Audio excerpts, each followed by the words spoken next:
Christmas కానుకగా ఈ 6 గీతములను నేను 2 పాటలు, మరి బొజ్జ బాలరాజు 2 పాటలు, మరియు ఫాదర్ కమలాపురం జీవన్ కుమార్ కడపట మేత్రాసనానికి చెందినటువంటి వారు అమెరికా నుండి కూడా 2 పాటల్ని మనకు అందించి ఉన్నారు. కాబట్టి ఇప్పుడు father Robin, the structural engineer of Divyavani TV channel చాపల్ని వారు చేసి ఉన్నారు. కాబట్టి వారు ఇక్కడ ఉన్నటువంటి దంపతుల్ని ఫెలిసిటేట్ చేయాల్సిందిగా ఆహ్వానిస్తున్నాను.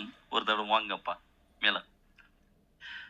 ఇప్పుడు వీరు ఇరువురు కలిసి ఈ గీతమును రచించడం మాత్రమే కాదు, ఆర్టిఫిషియల్ ఇంటెలిజెన్స్ లో దివ్యవాణికి వారు సహకరిస్తున్నారు. ఎంతో వ్యయంతో కూడినటువంటి విషయం. బట్ అభిమానము, ఏ ఫర్ అభిమానము, ఆర్టిఫిషియల్ మాత్రమే కాదు, ఏ ఫర్ అభిమానం. కాబట్టి I invite father robin to felicitate the AI generators for Divyavani song.